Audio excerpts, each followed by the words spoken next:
Vamos abrir nossas Bíblias para 1 João, capítulo 2. 1 João, capítulo 2.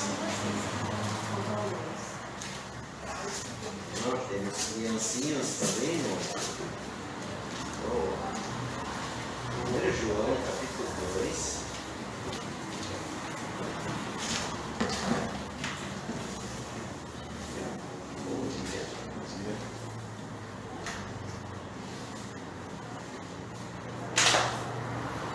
Vamos ler versículo 26, que diz: estas coisas vos escrevi acerca dos que vos enganam, Nas últimas semanas, enquanto que eu estava ensinando, estamos no livro, ou Epístola de 1 João, e estamos vendo os propósitos da Epístola, quer dizer, por que a Epístola foi escrita. Em primeiro lugar, nós vimos para oferecer comunhão, capítulo 1, para promover a alegria, também capítulo 1, e para prevenir o pecado, capítulo 1 e 2. E semana passada nós terminamos o propósito de proclamar o perdão e também iniciamos outra razão, ou outro propósito, o propósito para proteger os filhinhos, os santos, os crentes. E terminando isso, vamos ver também mais um propósito, o propósito de fornecer segurança, mas hoje proteger os filhinhos. Eu estou usando o termo filhinhos por causa da maneira em que o apóstolo João usa filhos, ou nesse caso filhinhos. Filhinhos, por exemplo, em capítulo 2, versículo 1, meus filhinhos, essa é a palavra que quer dizer nascidos. Então, abrange todos os crentes. Mas, então, voltando para versículo 26, vamos orar antes de iniciar. E eu estou muito alegre de ter Ismael aqui no nosso meio. Obrigado que fez a viagem boa e voltou em segurança, né, para o trabalho. Pai, obrigado pelo privilégio de podermos estar aqui nesta manhã, para estudar a Tua Palavra, para ver esses propósitos. Pai, nos dirige para que podemos aprender esse propósito, Pai, e que podemos ser prevenidos do pecado, protegidos. Nos dirige, abrindo, lendo e estudando a Tua Palavra. Em nome de Cristo Jesus, nós oramos. Amém. Em versículo 26, nós temos essa palavra: estas coisas vos escrevi acerca dos que vos enganam. Semana passada eu falei sobre essa palavra. Enganam na língua grega quer dizer fazer vaguear ou desviar para um caminho errado, desviar do caminho correto. E metaforicamente, quer dizer desviar-se da verdade, afastar-se da verdade. E há pessoas que querem criar ou fazer-nos cair nisso. O apóstolo está falando aqui de falsos mestres que se engajaram no esforço ativo de enganar os verdadeiros filhos a perder sua confiança e duvidar da própria perdão dos pecados. E ele usa a palavra, a frase, estas coisas. Estas coisas referem a descrição e advertências sobre os anticristos nos versículos 18 a 25. Então, sendo assim, vamos ler esses versículos rapidamente. Filhinhos, novamente aquela palavra, filhinhos, é já a última hora. E como ouvistes que vem o anticristo, também agora muitos se têm feito anticristos, por onde conhecemos que é já a última hora. Saíram de nós, mas não eram de nós, porque se fossem de nós, ficariam conosco. Mas isto é para que se manifestasse que não são todos de nós. E vós tendes a unção do Santo, e sabeis todas as coisas. Não vos escrevi porque não soubesseis a verdade, mas porque a sabeis e porque nenhuma mentira é da verdade. Quem é mentiroso, senão aquele que nega que Jesus é o Cristo? É o anticristo esse mesmo que nega o Pai e o Filho. Qualquer que nega o Filho também não tem o Pai, mas aquele que confessa o Filho tem também o Pai. Portanto, o que desde o princípio ouvistes, permanece em vós. Se em vós permanecer o que desde o princípio ouvistes, também permanecereis no Filho e no Pai.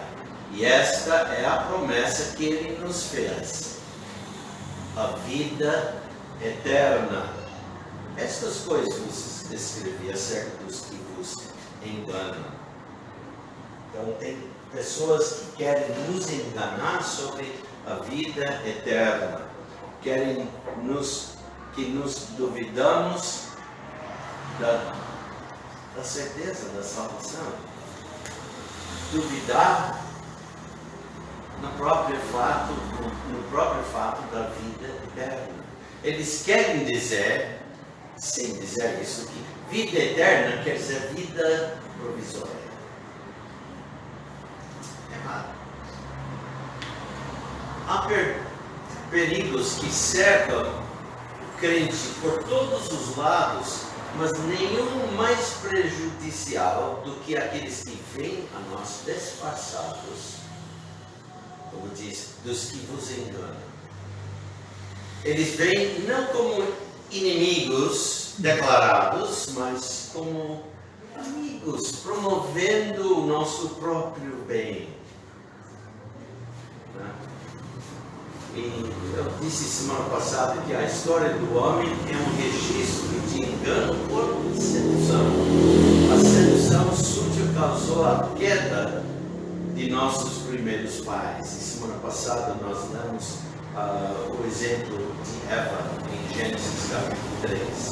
Vimos também 2 Coríntios capítulo 11, versículo 3, onde diz: mas temo que, assim como a serpente enganou Eva com a sua astúcia, assim também sejam de alguma sorte corrompidos os vossos sentidos e se apartem da simplicidade que há em Cristo.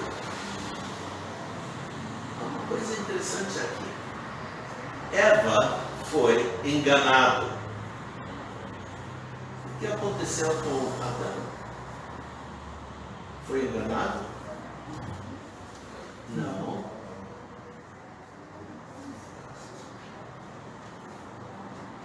Vamos colocar nós na situação dele, ou ele na nossa situação, e vamos ler esse versículo novamente.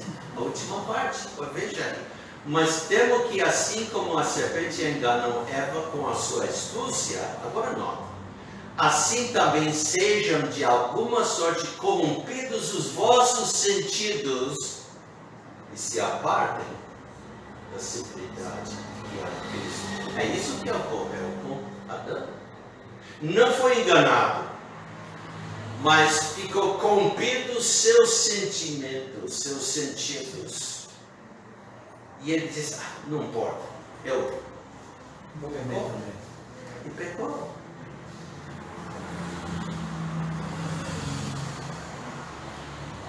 Jesus disse em Mateus capítulo 24, versículos, Mateus 24, versículos, vamos lá, capítulo 24, versículos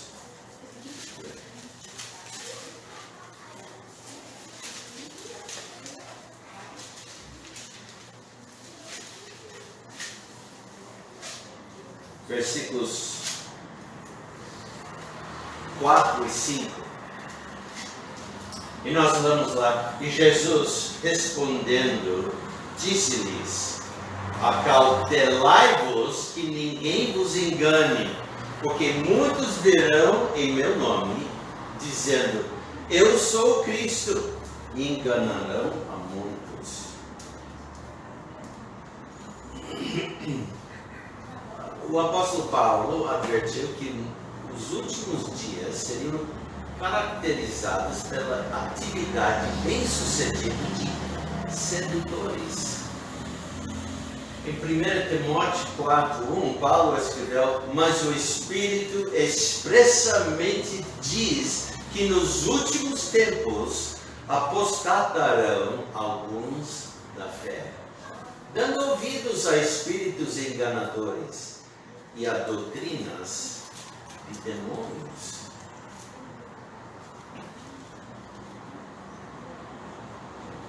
Então, Paulo advertiu sobre espíritos enganadores que levariam alguns da fé. Raciocinando e tudo, eles, eu vou seguir.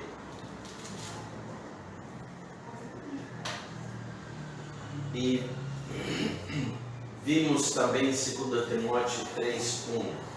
2 Timóteo 3:1. Uma coisa interessante.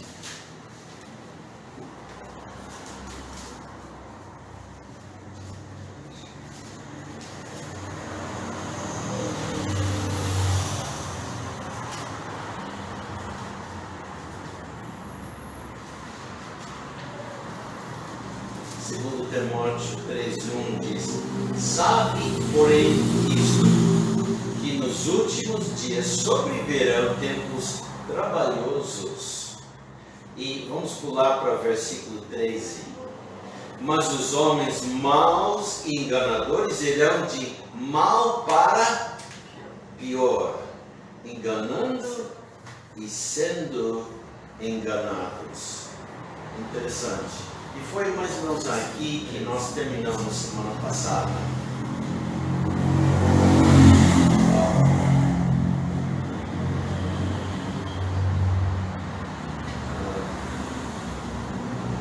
Aqui os últimos dias referem-se àqueles dias que encerrarão a dispensação da igreja, a serem seguidas imediatamente pela vida de Cristo. Em 1 Timóteo capítulo 4, versículo 1, ele está falando daqueles dias mais intimamente relacionados com a escrita desta epístola. Vamos ver o versículo 1. Conjuro-te, pois, ó Timóteo, conjuro-te, pois, diante de Deus e do Senhor Jesus Cristo, que há de julgar os vivos e os mortos na sua vinda e no seu reino. Ele, em 2 Timóteo 3:1, espere, eu quero ler 1 Timóteo 4, versículo 1.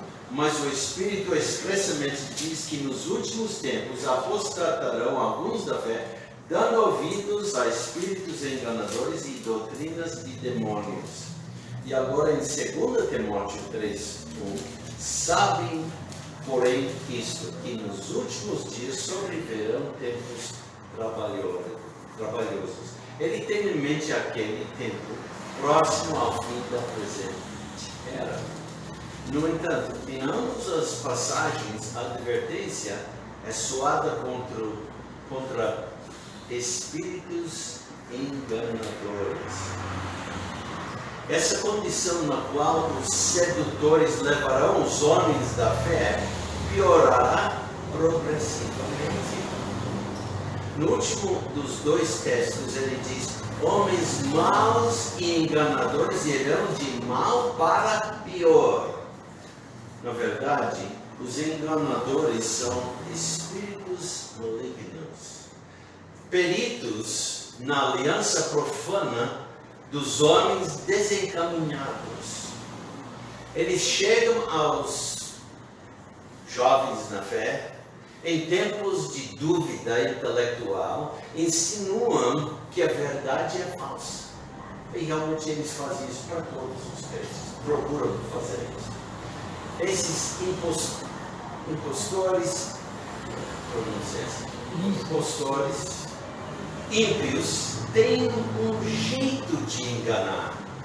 Desde os primeiros dias da igreja, esses enganadores divisáveis têm feito lentamente e muitas vezes sem observação incursões profundas e amplas na que chamamos cristandade. Esses homens perversos, com suas negações blasfemas, estão reunindo forças para um ataque final total que precederá a vinda de nosso Senhor. Eles estão causando muito dano, como todos os fabricantes de munições. O diabo aperfeiçoou suas armas para atacar as mentes dos homens. Seus emissários ficarão cada vez piores e mais perigosos. Este é um progresso de um tipo errado. É um progresso pervertido, porque seu estoque no comércio é engano. Eles oferecem um evangelho, mas é realmente uma falsificação. Vamos para Gálatas, capítulo 1.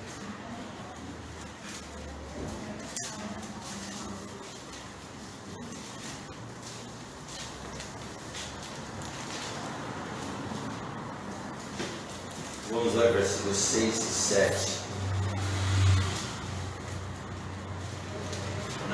Nas quartas-feiras estamos no livro de Gálatas, e com certeza os que estavam assistindo no passado vão lembrar esse versículo.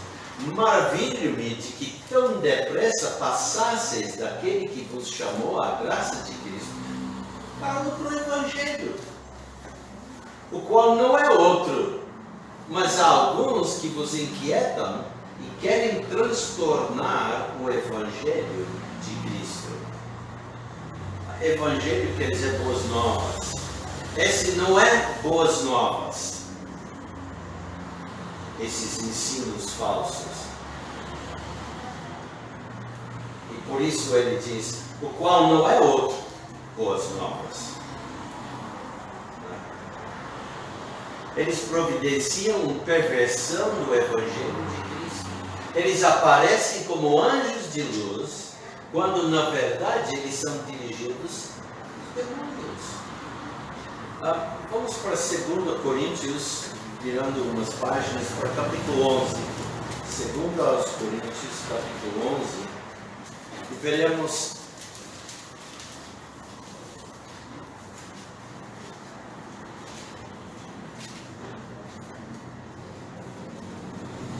versículos 13, 14 e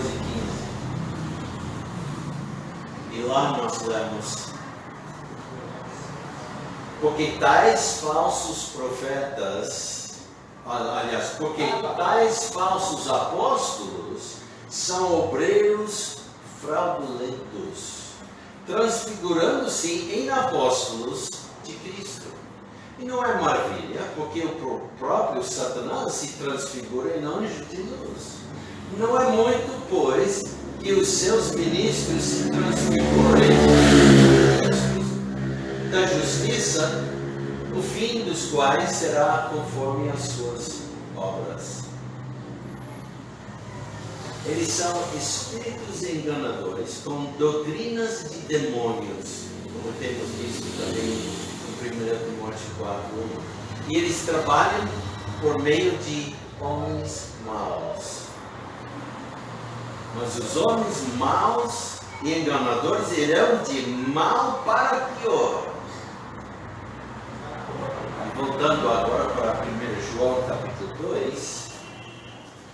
1 João capítulo 2. E nós lemos versículo 18 novamente. Filhinhos, 1 João 2,18.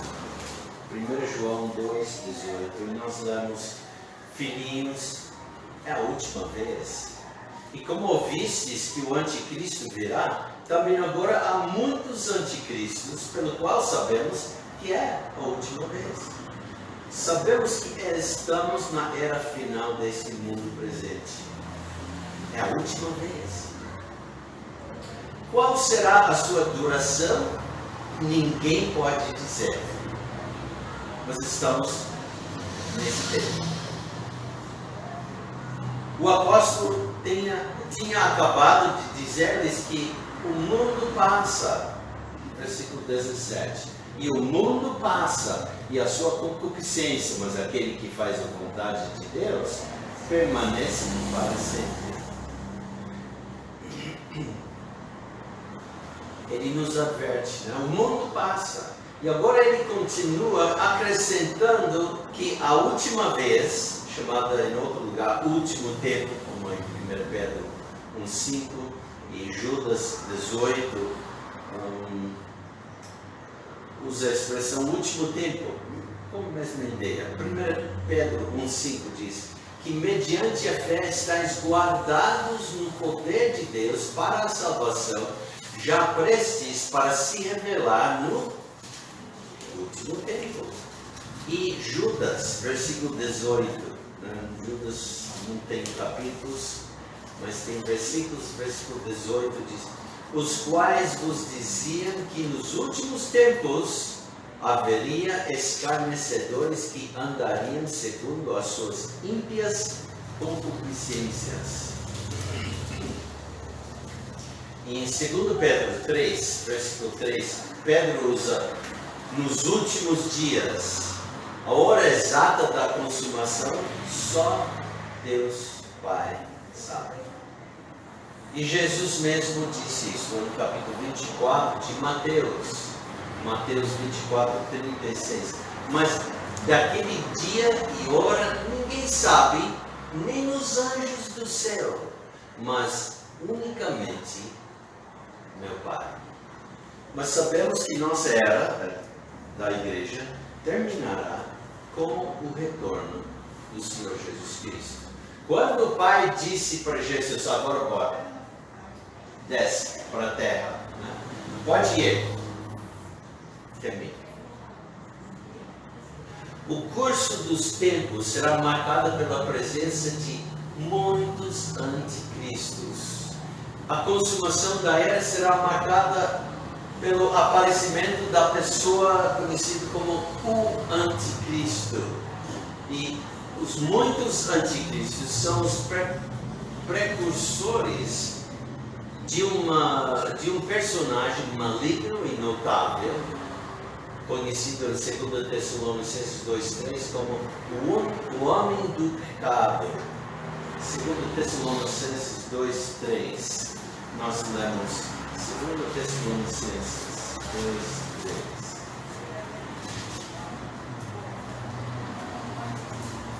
Ninguém de maneira alguma vos engane, porque não será assim sem que antes venha a apostasia e se manifeste o homem do pecado, o filho da perdição.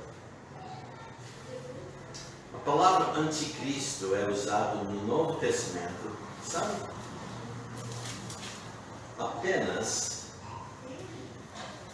pelo apóstolo João. Ele usa em 1 João 2,18, versículo 22, capítulo 4, versículo 3 e 2 João, versículo 7. 4 lugares. Pode significar tanto contra Cristo, o anticristo, anti quer dizer contra, ou também pode significar em vez de Cristo. Assim pode referir àquele que assumiria a aparência de Cristo, faz todo contra o verdadeiro Cristo. Em 1 João, capítulo 2, que nós já temos lido, versículo 19. Saíram de nós, mas não eram de nós, porque se fossem de nós, ficariam conosco.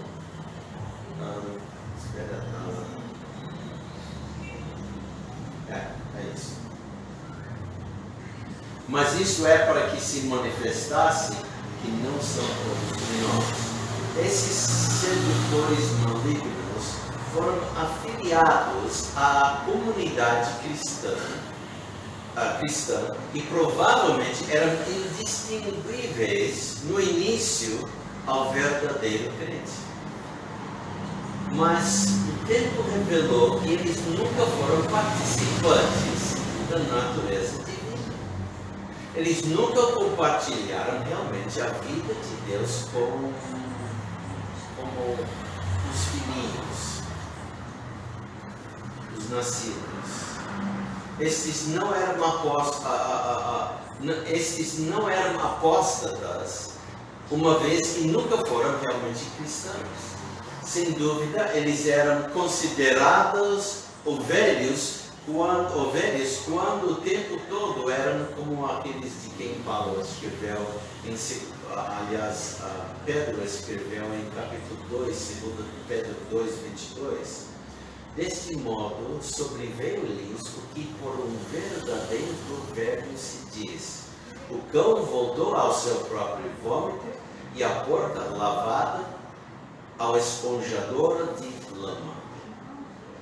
Individualmente, eles por um tempo deram consentimento verbal e mental à verdade doutrinária bíblica para parecer que pertencem.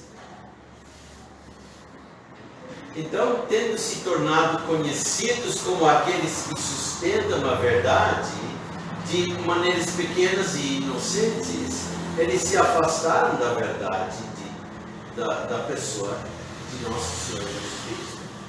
Seu afastamento doutrinário e negação da divindade de Cristo provaram que eles nunca pertenceram ao corpo de Cristo. Sua renúncia a Cristo é a natureza essencial do anticristo.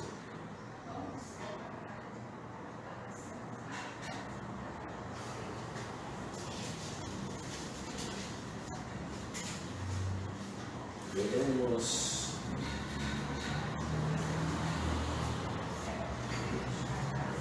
a epístola de Judas.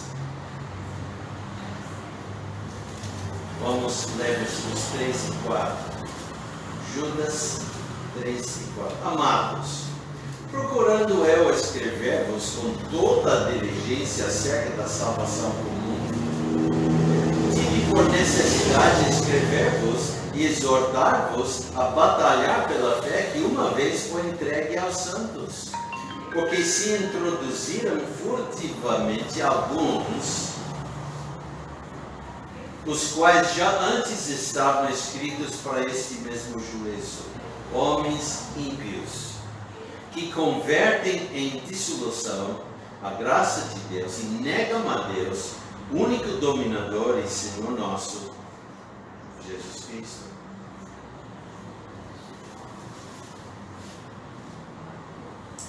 Eles deram prova por sua apostasia que eles nunca pertenceram verdadeiramente a nós, os nascidos, os filhinhos de Deus.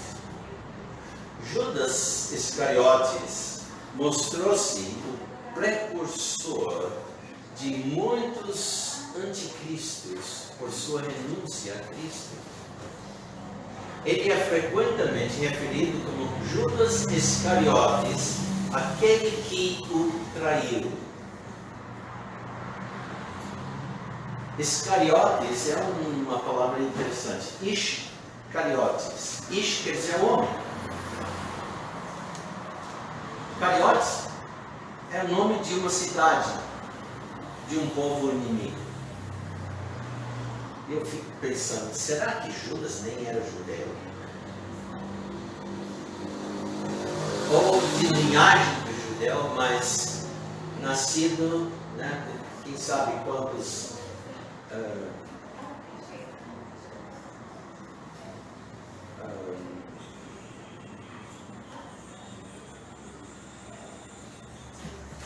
anos que a sua família, gerações estavam lá. Judas, o anticristo, era um falso seguidor. Ele seguia Cristo. Encontramos ele muitas vezes nos evangelhos, seguindo. Ele era um falso seguidor e saiu durante a celebração da Páscoa. Mas essa é uma coisa interessante. Vamos para João capítulo 13. João capítulo 13.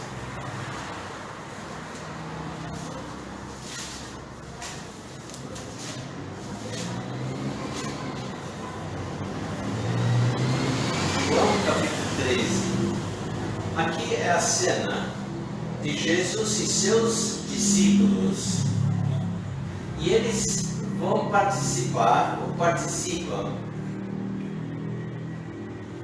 naquela ceia instituída desde o tempo de Moisés. E nesta ceia, cada família ou grupo tinha que escolher um cordeiro, levar ao sacerdote oficial, né, naquele tempo, ao templo em Jerusalém, para ser sacrificado, morto, e os sacerdotes faziam a sua parte com isso, e depois levando esse animal para casa. Lembra que cada cordeiro no tempo de Moisés, quando o povo estava em Egito, prefigurava Cristo morrendo para dar liberdade. O cordeiro prefigurava, demonstrava, né, a liberdade. E o povo saiu livres da escravidão do Egito. E tudo isso aponta para nós, crendo no Cordeiro, Cristo, que tira o pecado do mundo, que nos livra do pecado. Ele é o Salvador. E quando nós lemos esse capítulo, comparando as outras evangelhos, nós notamos há uma ordem prescrita que já existia no tempo de Jesus. Em Lucas capítulo 24, quando começa a ceia, Jesus tomou o primeiro copo e mais tarde tomou o pão e depois o copo. Há 4 copos. E aqui, quando nós lemos aqui, não menciona os copos, mas nós entendemos que foi iniciada. Ora, antes da festa de Páscoa, sabendo Jesus que já era chegada a sua hora de passar desse mundo para o Pai, quer dizer, morrer como sacrifício pelos pecados, e como havia amado os céus que estavam no mundo, amou-os até o fim. E diz aqui, e acabada a ceia, tendo já o diabo posto no coração de Jesus, de Judas Iscariotes, filho de Simão, que o traísse. Então ele está mencionado logo agora nesse relato. Mas eles já comeram? Acabada a ceia? Mais tarde nós podemos ver Jesus entregando uma comida para Judas. Assim. Porque desde aquele tempo de Jesus já era, vamos chamar, a tradição de 14 passos. E não pode iniciar segundo ou terceiro, não pode iniciar o passo próximo até que terminar primeiro. E acabada a ceia, já tinha tomado o primeiro copo para iniciar o copo da santificação. E estamos na parte de meio. O cordeiro ainda está sobre o fogo, o churrasco sendo preparado. E eles vão tomar um bocado de amargo. Vão também experimentar o pão que simboliza o corpo de Cristo. E logo eles vão tomar segunda parte com o pão e algo, hoje em dia, caroça, e fazendo um tipo de sanduíche.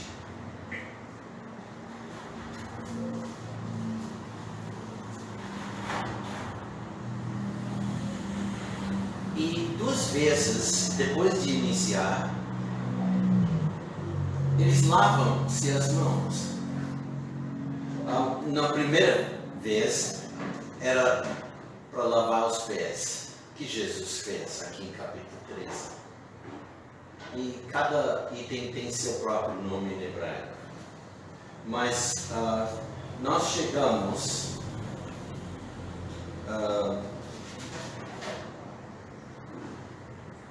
podemos ver Simão Pedro, né, não querendo ter seus pés lavados, porque Cristo se humilhou para lavar, tomando a parte de um servo, que ele é o servo de Deus.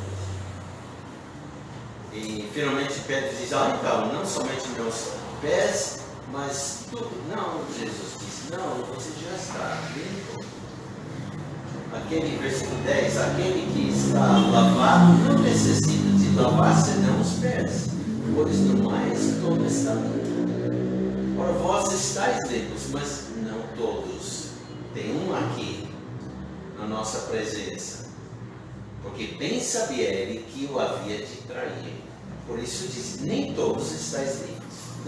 Então, depois que lhes lavou os pés e tomou as suas vestes e se assentou outra vez à mesa, disse-lhes, entendeis o que vos tenho feito?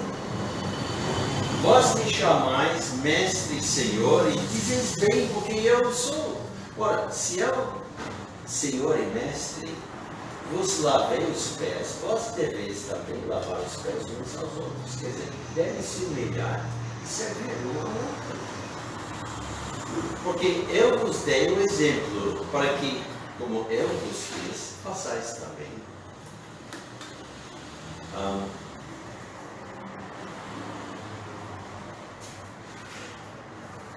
Pulando, versículo 22, chegamos, então os discípulos olhavam uns para os outros, duvidando de quem ele falava, porque em versículo 21, ele disse que alguém iria trair.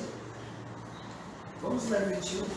Tendo Jesus dito isso, turbou-se em espírito e afirmou, dizendo, na verdade vos digo que um de vós, que está presente, me há de trair.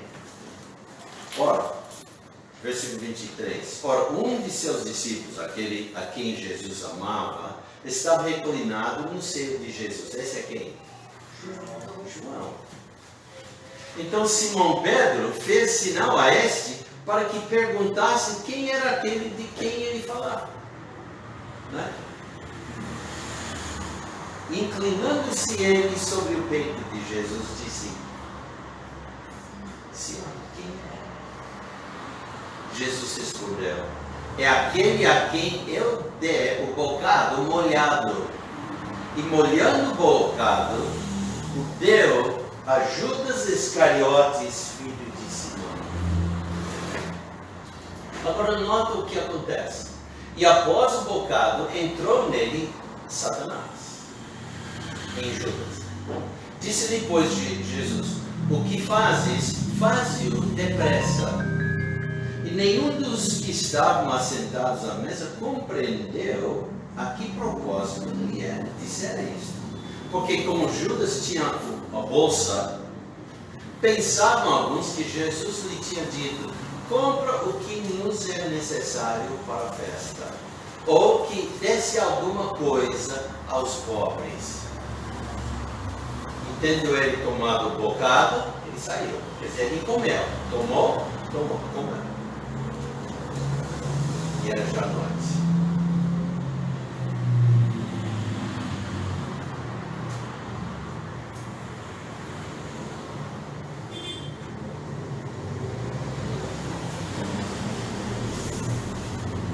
Eu creio que Judas saiu antes que eles comeram o cordeiro, como prescrito em Êxodo 12, versículos 3 a 8.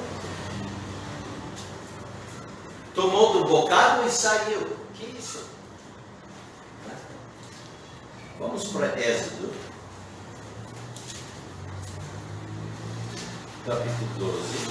Lembra que deve saber que desde o início foi adicionado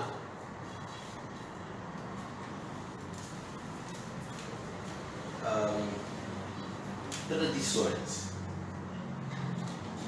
Tradição não é sempre errado.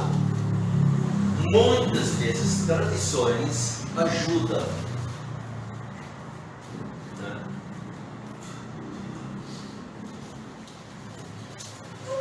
Em capítulo 12, versículos 3 a 8, o que foi prescrito, o que foi mandado é isso.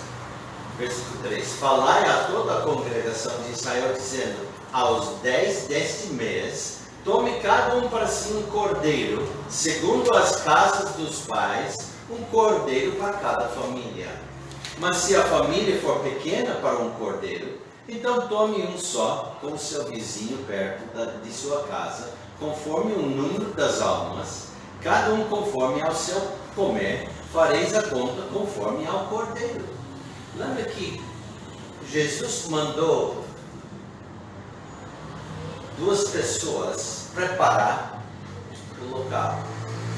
Foi quem? Pedro e João. Nós não vamos ver isso, mas eles era uma festa só para os homens. Agora, homens gostam de comer bem, não gostam? Então, lendo isso, a gente pode entender que esse cordeiro foi não pequenininho, tendo família de papai e mamãe e duas criancinhas, um de mamar, mas 3 adultos, homens. Interessante. E lembra, nesse cálculo é a ideia de não vai sobrejar nada. Se sobrejar algo, será queimado.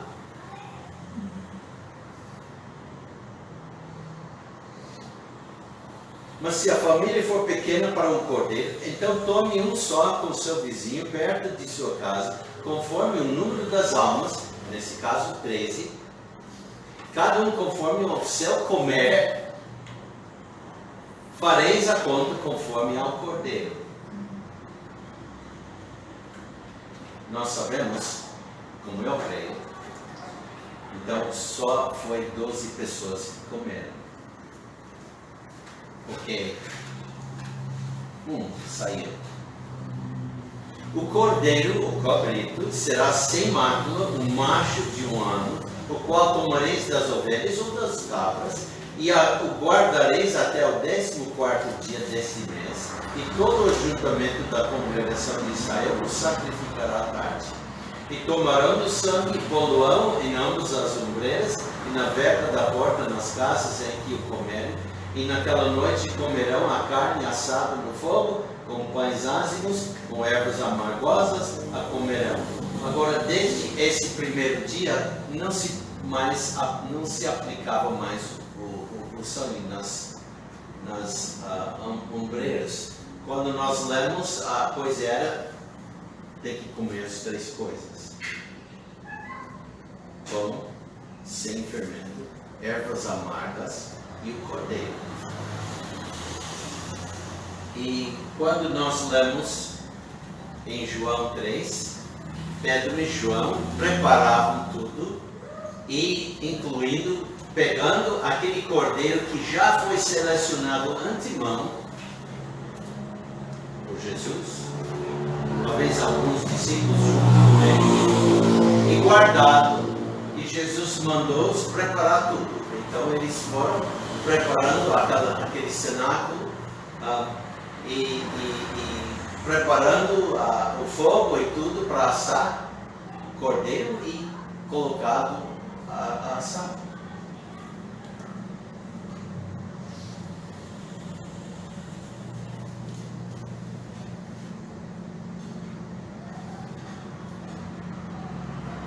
Então chegou a hora, Jesus iniciou com o primeiro copo e começou as explicações, a lavagem das mãos, a lavagem dos pés, das mãos. Hoje em dia é lavar as mãos 2 vezes sem falar dos pés, mas a ideia é tudo tradição. E essa tradição existia já no tempo de Jesus.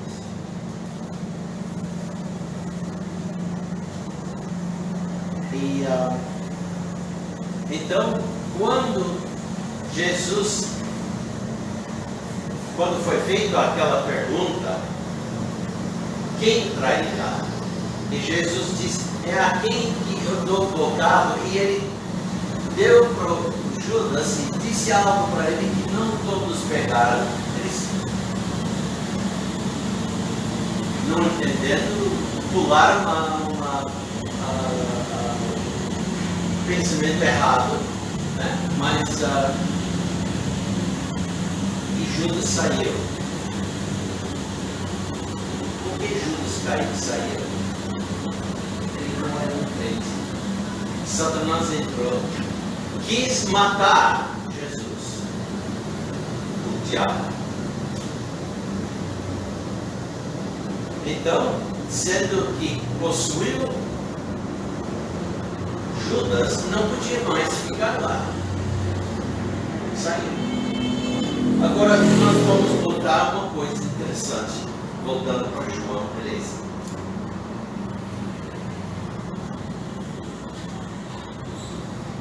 Lemos até versículo 30, lembra? Versículo 30 novamente. E tendo ele tomado o bocado, saiu logo, e era já noite. E tendo ele, pois, saído, disse Jesus, agora é glorificado o Filho do Homem, e Deus é glorificado nele. Quem saiu? Judas, o traidor. Se Deus é glorificado nele, também Deus o glorificará em si mesmo, e logo o há de glorificar. Agora note o versículo 33.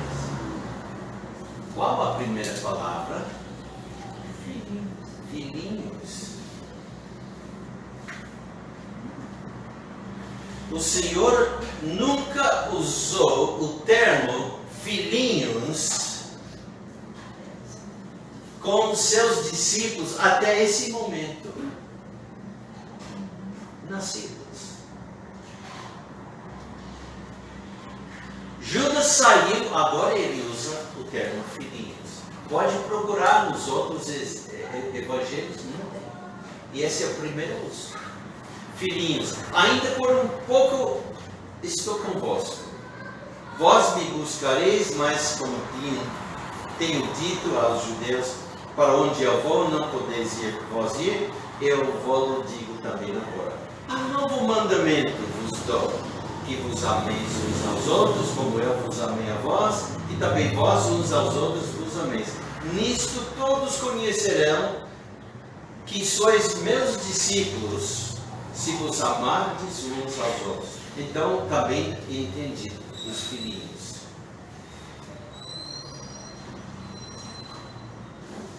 Em 1 João 2, 12.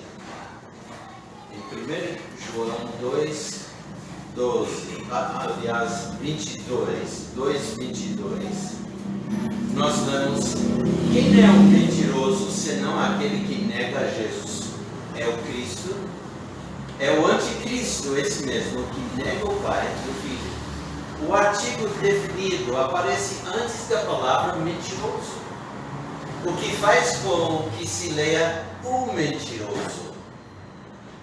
O anticristo, que será a encarnação de Satanás, personifica tudo que é falso, particularmente em sua posição aberta a Cristo. Nosso Senhor disse aos fariseus: vós tendes por pai ao diabo, e quereis satisfazer os desejos de vosso pai. Ele foi homicida desde o princípio e não se afirmou na verdade, porque não há verdade nele. Quando ele profere mentira, fala do que lhe é próprio, porque é mentiroso, o pai da mentira. João, Evangelho de João, capítulo 8, versículo 44. Ele é aquele que habitualmente nega a divindade e a humanidade essenciais do Senhor Jesus Cristo. E o fato de que o Filho de Maria é o próprio Deus, ele quer negar isto, de alguma maneira ou outra.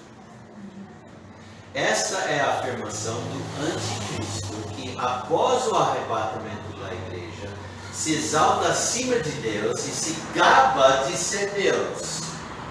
Em 2 Tessalonicenses, capítulo 2.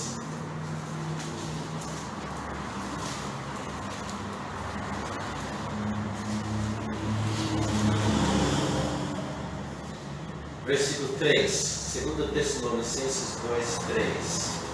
Ninguém de maneira alguma vos engane, porque não será assim, sem que antes venha a apostasia e se manifeste o homem do pecado, o filho da perdição, o qual se opõe e se levanta contra tudo que se chama Deus, ou se adora, de sorte que se assentará como Deus no templo de Deus, crescendo para ser Deus.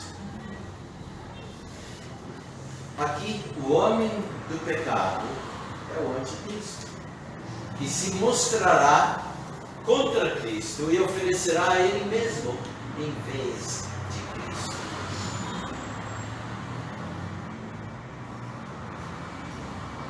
Agora, voltando para 1 João, temos visto essa palavra mentira, né? Mentiroso, mentira, essas palavras, essas expressões aparecem em 1 João não menos de 8 vezes. Capítulo 1, versículo 6. Se dissermos que temos comunhão com Ele e andamos em trevas, mentimos e não praticamos a verdade. Versículo 10. Se dissermos que não pecamos, fazemos-lo mentiroso, e a sua palavra não está em nós. Capítulo 2, versículo 4. Aquele que diz: eu conheço e não guardo os seus mandamentos, é mentiroso, e nele não está a verdade. Versículo 21. Não vos escrevi porque não soubesses a verdade, mas porque a sabeis, e porque nenhuma mentira é da verdade. E versículo 22. Quem é mentiroso, senão aquele que nega que Jesus é o Cristo? É o anticristo esse mesmo, que nega o Pai e o Filho. Versículo 27. e a unção que vós recebestes dele fica em vós. E não tendes necessidade de que alguém vos ensine, mas como a sua unção vos ensina todas as coisas e é verdadeira, e não é mentira, como ela vos ensinou, assim nele permaneceis. Capítulo 4. Capítulo 4, versículo 20. Se alguém diz, eu amo a Deus, e odeia seu irmão, é mentiroso. Pois quem não ama a seu irmão, ao qual viu, como pode amar a Deus, a quem não viu?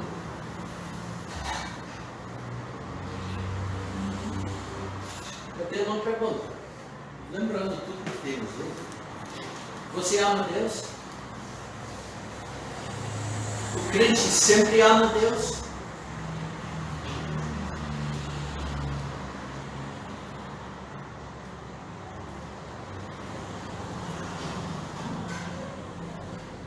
Quando você está permitindo que e indo atrás do mundo, amando as coisas do mundo, você está amando quem? O mundo e não Deus. Enganado mais uma vez. Vamos para capítulo 5, versículo 10. Quem crê no Filho de Deus, em si mesmo tem um testemunho. Quem a Deus não crê, mentiroso o fez, porquanto não creu no testemunho de que Deus de seu Filho é. A palavra mentiroso, na língua grega, é Siostas, ou alguma pronúncia assim. E quer dizer mentiroso, alguém que quebra a fé, o homem falso e infiel. É dessa palavra que obtemos o prefixo pseudo, como utilizado na língua portuguesa para indicar um teor falso cujo conteúdo não é real ou verdadeiro. Assim, uma falsidade é mentira. Eu coloquei uns exemplos e não foi salvo. Deixa eu ver. Palavras usando esse prefixo. Talvez alguém pode lembrá-lo. Pseudônimo. Pseudônimo. Pseudônimo. Não, pseudônimo é quando alguém... Eu escrevo um livro, mas eu não quero dizer que sou eu. Sou outra pessoa. É outra pessoa, né? É interessante. Uma falsidade é sempre uma mentira. O 9º mandamento proíbe os filhos de Israel de dar falso testemunho. Em Êxodo 20, versículo 16, nós lemos: não dirás falso testemunho contra o teu próximo. Agora, como que você pode dar um falso testemunho? Mentindo diretamente? Ou falando que viu quando não viu. Ou o contrário. Ou falando, dando algumas informações para dar a entender outra coisa do que da realidade. Deus odeia uma língua mentirosa. Em Provérbios, capítulo 6, versículos 16 e 19, nós lemos: estas 6 coisas o Senhor odeia. É Provérbios 6, 16. Provérbios 6, 16. Estas 6 coisas, fica fácil lembrar, né? 6 coisas em Provérbios 6, versículo 16. Estas 6 coisas o Senhor odeia, e a 7ª, a sua alma abomina. Em primeiro lugar, olhos altivos. Segundo lugar, línguas mentirosas. Língua mentirosa. Terceiro, mãos que derramam sangue inocente. Quarto, o coração que maquina pensamentos perversos. Quinto, pés que se apressam a correr para o mal. E agora, a sexta, a testemunha falsa que profere mentiras e que semeia contendas entre irmãos.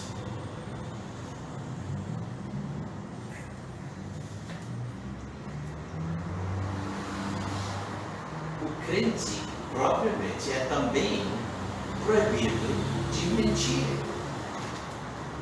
Quantas vezes que você mente para seus filhinhos? Ou quando seus filhos eram, se tiver filhos, que você mentia para eles? Quantas vezes que você mentia para seus pais, sendo pequeno? Ou talvez casado, mentindo ao seu cônjuge? Ou para professor na escola, ou para seu patrão.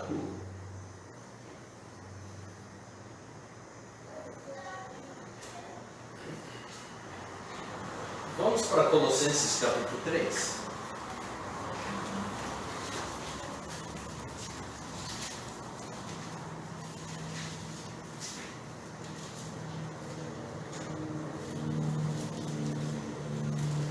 Aqui Paulo está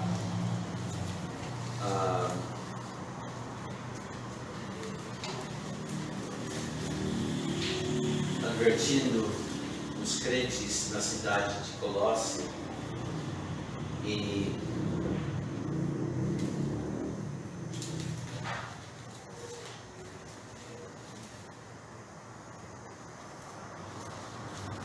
eu não sei onde é exatamente começar, mas eu quero focar a nossa atenção no versículo 9. Vamos ler versículo 1. Portanto, se já ressuscitastes com Cristo, você ressuscitou com Cristo já? Posicionalmente, sim. Em Cristo está ressurreto. Portanto, se já ressuscitastes com Cristo, você já é crente, então sim. Buscai as coisas que são de cima, onde Cristo está sentado à destra de Deus. Pensai nas coisas que são de cima, e não nas que são da terra, porque já estáis mortos, e a vossa vida está escondida com Cristo em Deus. Quando Cristo, que é a vossa vida, se manifestar, então também vós vos manifestareis com Ele em glória. Mortificai, pois, os vossos membros que estão sobre a terra. Por exemplo, a fornicação, a impureza e a todo tipo de impureza, a afeição desordenada, a vil concupiscência e a avareza, que é idolatria.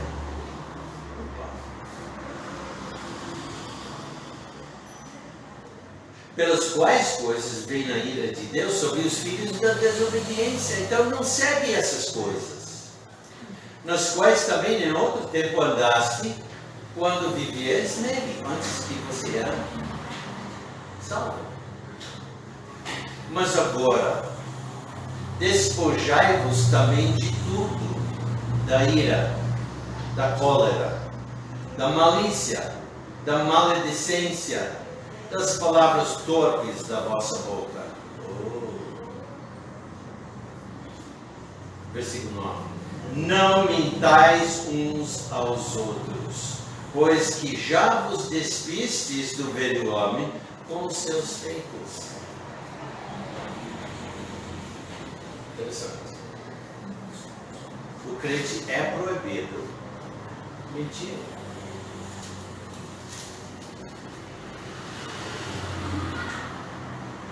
Nós também podemos ler em Apocalipse capítulo 21, versículo 8. Mas quanto aos covardes, e aos incrédulos, e aos abomináveis, e aos homicidas, e aos fornicadores, e aos feiticeiros, e aos idólatras, e a todos os mentirosos, a sua parte será no lado que arde com fogo e enxofre, o que é a segunda morte. Qual a referência, pastor? Apocalipse? Apocalipse 21, versículo 8. 21, 8. Sabe, essas são palavras solenes tiradas da Bíblia. Eles nos desafiariam a voltar a estudar aqueles textos em nossa epístola onde se trata de prevaricadores. Versículo 23 de 1 João 2. Qualquer que nega o filho também não tem o pai, mas aquele que confessa o filho também tem também o pai. E eu acho que seria bom nós pararmos aqui.